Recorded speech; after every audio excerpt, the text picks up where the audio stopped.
So first, heat pumps. Many folks don't realize that we all have heat pumps already. Our refrigerator and our freezer are a heat pump. They actually compress and expand a gas, and they take the heat out of the box. An air conditioner is also a heat pump, does that same compression and expansion, whether it's a wall air conditioner or a central air conditioner, does that same compression and expansion, taking heat out of a space and cooling and conditioning your air. An air source heat pump is an air conditioner, but instead of only providing air conditioning, it cools in the summer, but it also takes heat out of the air in the winter. And that compression and expansion is very effective about taking it out, not as effective as when you use the power of the earth under your feet. So in the summer, what happens is that you're dumping heat into the ground and bringing in cooler temperatures from the ground. But in the winter, you're reversing that process and taking the heat out of the ground and bringing it up into your home. The great part about doing that is, as we know, you go down a few feet, 4 feet in most part of the country in the world, and there's a constant temperature of about 50, 55 degrees, because for billions of years, the earth has been absorbing that energy from the sun, and it's a big thermal battery under our feet with that constant temperature. So with geothermal, we're just grabbing that temperature with a loop that sends a fluid down and brings that temperature back up, and then tempers it so that it cools or heats your building. Scott is NYSERDA's Clean Heating and Cooling Program Manager. He manages the clean heating and cooling community campaigns, helps electrify New York's low and moderate income housing stock, and is currently providing clean energy solutions in response to New York State's Climate Leadership and Community Protection Act. With 2 degrees in chemical engineering, Scott is a self-proclaimed thermodynamics geek and has a lifelong history of working for clean energy.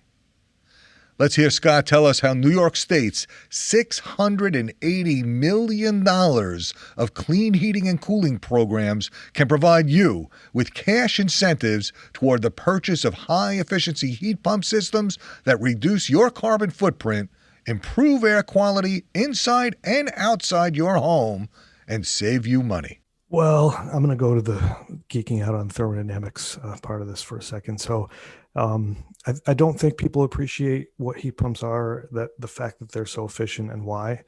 And so, the real thing that's for me very cool about them is they don't actually create heat. So if you have a furnace or a boiler or anything that consumes fossil fuel, you're actually burning that fuel to create the heat in the appliance.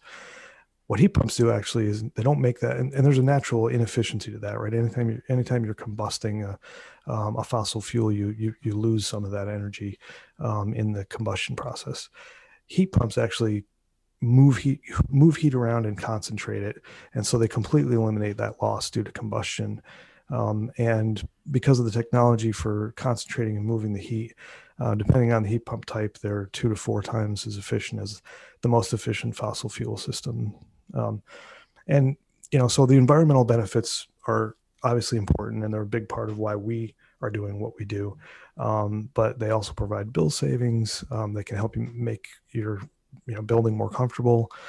You're not burning fossil fuels on site, so there's less health impacts. It's safer, arguably, in a lot of ways, because you don't have combustible explosive fuels in your home or your building. And so these are all priorities for NYSERDA and the state as we increase access to these smarter and clean energy choices. Outstanding. Yeah, and the 2 types then of heat pumps, if you would. Sure. Yeah. So there are the 2 major types: air source heat pumps and ground source heat pumps, and they're differentiated by where they're what medium they're using to extract and reject heat. Air source heat pumps do it from the air. There are cold climate heat pumps that do that very effectively down to low temperatures. But ground source heat pumps actually exchange heat with the ground, which is a lot more efficient. And so ground source heat pump systems are actually the most efficient heating and cooling system that you can get for any type of building. And that's because once you go down a few feet, the Earth's constant temperature is there, right? And you got like basically 50, 55 degrees in this part of the world that you're starting with, right? Absolutely, and it's a lot more efficient to take heat out of any temperature water than it is any temperature air. But the temperature in the ground, as you mentioned, is constant, and it's a lot easier to take heat out of 60-degree water than it is, say, 0-degree air.